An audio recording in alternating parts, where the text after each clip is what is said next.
Ils se mettent rapidement en action et se retrouvent dans un camion en direction du Nevada. Izumo adore le paysage, et Andy explique qu'il voulait initialement prendre l'hélicoptère, mais qu'il a pensé que conduire serait bien mieux. Il veut ignorer la mission et aller à Las Vegas pour s'amuser. Izumo affirme qu'ils ne peuvent pas le faire parce qu'ils doivent arriver à l'endroit mentionné dans le dossier.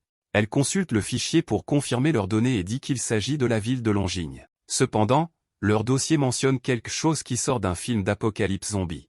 Le dossier contient des informations sur un cadavre en décomposition qui erre dans les rues de New York, et sa carte d'identité provient de cette ville. Shen l'interrompt et révèle qu'il est sur le toit du camion parce qu'Andy a tenté de le laisser derrière lui. Il mentionne que Longines est une ville rurale où sont tournés la plupart des films de cow-boys. Izumo est effrayé par sa présence et Shen monte dans le camion. Elle demande si le zombie mentionné dans le dossier est lié à leur cible. Shen répond par l'affirmative et lui demande ce que signifie le mot spoil dans ce contexte. Elle n'a pas de réponse, mais il lui explique en détail. Il explique que spoil est un humain connecté à une légion de zombies fait maison. En résumé, le mot spoil signifie pourrir. Le zombie trouvé à New York a été créé en tant que victime de spoil, mais ils ne sont pas sûrs de savoir comment il est arrivé à New York. Par conséquent, s'ils se rendent à Longines, ils devront faire face à la légion de zombies. Izumo s'inquiète et demande à Shen s'ils peuvent vraiment capturer spoil. Shen répond simplement que leurs enquêteurs ont recueilli des données en installant une barricade autour du périmètre de la ville. Ils commencent à diffuser un enregistrement des enquêteurs. Après avoir écouté des cris et des hurlements, ils réalisent rapidement qu'ils n'ont recueilli aucune information. En fait, ils se sont simplement fait attraper par les zombies et sont devenus un autre zombie. Izumo est complètement traumatisé et commence à trembler. Shen demande l'avis d'Andy, précisant qu'il devra probablement se battre à fond contre les zombies pour éviter de passer un mauvais quart d'heure. Andy lui répond simplement qu'il n'en a pas besoin. Ils arrêtent le camion à la nuit tombée pour se reposer, mais Izumo regarde la lune. Shen lui demande si elle a du mal à dormir et lui assure qu'Andy et lui s'occuperont de spoil. Izumo répond simplement qu'elle veut aussi de l'aide. Il lui demande si elle veut accumuler des points pour aider les autres comme Gina, mais elle répond que ce n'est pas le cas. Elle mentionne que la récompense pour avoir attrapé spoil est d'obtenir l'emplacement d'un repère. Elle espère qu'un repère a un indice sur la façon de réaliser le souhait d'Andy. Elle veut demander pourquoi Shen s'est joint à eux, mais elle se souvient qu'Andy l'a forcé à venir. Shen lui explique que c'est vrai, mais lui révèle que leur quête sera difficile. Il lui dit qu'il s'attend à ce que la quête soit vraiment difficile et devient désordonnée. Il révèle ensuite que l'actuel Andy est une version budgétaire de sa véritable identité et qu'il veut le rencontrer à nouveau. Il n'explique pas en détail mais dit un nom, Victor, le dieu de la victoire. Ils arrivent enfin à Longines, et Andy remarque qu'il est entouré d'un énorme mur. Shen tente de leur expliquer qu'il s'agit de leur cible et qu'ils doivent être prudents, mais Andy se contente de tirer un missile au bazooka parce que le mur est sur le chemin. Mon garçon s'en moque éperdument. Les zombies commencent à sortir du trou, ce qui fait paniquer Shen. Il révèle que les zombies vont maintenant se répandre partout et se déchaîner. Andy demande s'ils ne peuvent pas simplement retourner à l'intérieur, mais Shen lui répond que non. Andy décide alors de prendre la décision la plus intelligente, il ferme les fenêtres du camion et leur demande d'attacher leur ceinture. Il appuie sur l'accélérateur, décidant d'écraser tous les zombies.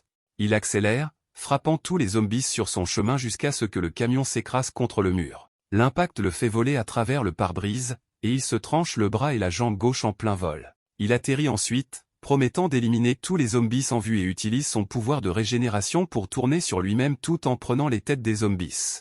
Elle félicite Izumo parce qu'elle a un petit ami fou, mais elle s'amuse avec le retour de l'air. Andy remarque alors qu'une femme zombie s'est esquivée et pense qu'elle est intelligente. Il décide de l'emmener à Fuko et Shen, affirmant que la fille zombie les mènera à spoil. Izumo se réjouit en pensant que cette mission sera rapide et facile, mais Shen gâche le plaisir. Shen lui rappelle qu'il doit être plus prudent.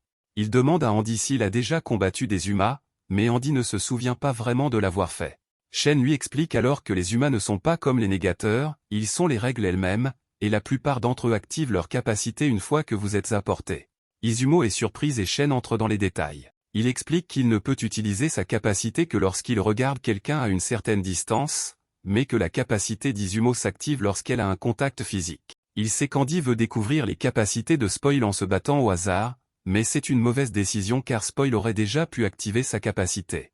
Izumo est choqué par les paroles de Shen, mais pour la première fois, Andy s'excuse et admet qu'il a eu tort. Shen ne s'attendait pas à ce qu'Andy s'excuse si vite et lui demande s'il se sent bien.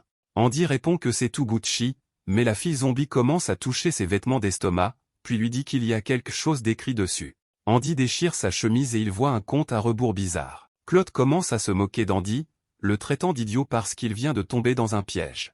Shen fait remarquer qu'il s'agit probablement d'un compte à rebours jusqu'à ce qu'il se transforme complètement en zombie. Shen et Fuko se vérifient mais n'ont pas de numéro, Shen suppose donc qu'ils sont hors de portée de spoil. Izumo commence à paniquer, leur disant qu'ils doivent se dépêcher de partir, mais Andy s'assoit, affirmant qu'il va simplement attendre que spoil se montre. Les deux autres commencent à paniquer, lui demandant s'il est sûr de lui. Izumo mentionne même qu'Andy pourrait mourir pour de vrai, mais il n'en tient pas compte. Il qualifie cette capacité de stupide, il mentionne que s'il était mort à cause de cela, le pouvoir d'Izumo l'aurait éliminé depuis longtemps. Elle rougit et Andy décide de vérifier son chronomètre. Il atteint 0, et son bras droit commence à se détériorer, mais sa guérison s'active. Pourtant, le bras s'abîme à nouveau et guérit sans arrêt. Shen commence à se rendre compte que cette capacité est ennuyeuse parce qu'elle continue d'agir avec le temps. Il en déduit qu'il s'agit d'une sorte de malédiction qui frappe les gens dès qu'ils entrent dans le champ de tir, mais le plus difficile à gérer est le délai avant de transformer la personne en zombie, ce qui complique la tâche de l'équipe pour retrouver Spoil. Shen trouve cette mission trop difficile pour 3 personnes, mais la fille zombie essaie de dire quelque chose à Andy. Il comprend les zombies et lui parle. Il lui révèle que le zombie sait où se trouve Spoil, mais qu'Andy doit en payer le prix. Il pense que c'est plutôt bon marché et prend la fille comme une princesse. Izumo est confuse, mais Andy lui dit que la fille zombie révélera l'emplacement de Spoil s'il l'épouse. Il s'avère que le rêve de la fille zombie est de devenir une épouse. Cependant, il demande à Izumo la permission de l'épouser en premier, lui disant qu'il ne le fera pas si elle considère que c'est une tromperie. Shen essaie d'être un homme raisonnable, mais ce n'est pas ce que vous pensez.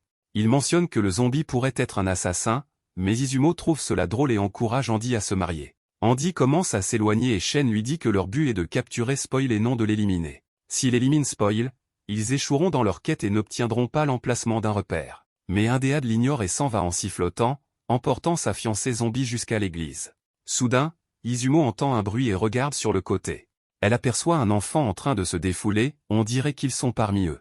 Le gamin s'échappe pour fuir, mais Izumo décide de le poursuivre en lui disant qu'il n'est pas en sécurité dans la ville. Elle entre dans la bouche d'aération, criant au gamin qu'elle n'est pas un zombie, mais elle pense alors que les enfants sont toujours debout sans être maudits. Elle tente de poursuivre les enfants dans ce lieu souterrain, mais Shen utilise sa capacité sur elle. Il lui reproche d'être aussi imprudente qu'Andy, quelqu'un qui ne pense pas aux conséquences.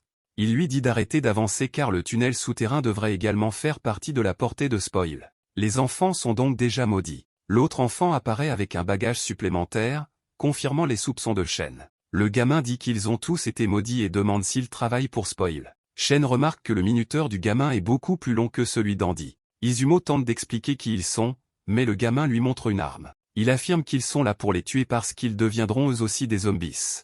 Il dit logiquement que ses soupçons sont confirmés parce qu'ils ne se sont pas aventurés plus loin dans le tunnel, par conséquent, ils ne seront pas maudits. Ne voulant pas abandonner, Izumo couvre une partie de son visage avec son chapeau et se précipite vers l'enfant pour l'attraper. Elle se fait maudire et dit à l'enfant qu'un pistolet n'est pas un jouet avec lequel on peut s'amuser. Shen décide lui aussi d'abandonner et s'avance pour se faire maudire. Pendant ce temps, à la surface, les cloches de l'église sonnent et la fille zombie porte une robe de mariée. Andy dit qu'elle est mignonne et parle des mots que le prêtre leur dira. Soudain, la fille zombie prononce les mots « merci ». Andy répond que c'est bon tant qu'il est suffisant, il l'épousera autant de fois qu'elle le voudra.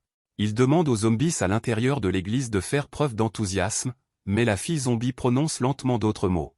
Elle mentionne que son rêve était de toujours porter une robe de mariée, mais que cela lui suffit. Elle demande alors à Andy de sauver les zombies restants de leur misère. Elle désigne alors la statue d'un ange et demande à Andy de la tuer. Il comprend qu'il s'agit de Spoil et la rapproche de lui. Il avait pour ordre de la capturer, mais comme sa fiancée lui a demandé de la tuer, il va le faire. Il utilise son épée pour se blesser et active son bonus de réparation. En une fraction de seconde, il découpe la statue en forme de croix. La statue développe alors une bouche sur son ventre, se plaignant que le corps d'Andy ne s'abîme pas. Spoil se rend compte qu'il est un négateur et commence à se transformer en sa vraie forme. Il devient énorme et détruit l'église avec Andy et les zombies sous les décombres. Cependant, Andy s'en sort, réalisant que tous les zombies s'accrochent à lui pour le protéger. Il les remercie pour leur aide inutile et se blesse les mains en les pointant vers Spoil. Il utilise alors sa balle en pièces détachées pour tirer ses mains vers la cloche de l'église, qui est projetée sur le visage de Spoil. Le monstre est presque assommé, mais Andy répète le même mouvement. Il dit à tous les survivants zombies aux alentours qu'il s'occupera de Spoil et leur crie que s'ils veulent se venger, ils doivent suivre le son de la cloche. En conséquence, tous les zombies alentours se mettent à courir comme des fous vers le son de la cloche. Regardez la prochaine vidéo. Rendez-vous à la prochaine.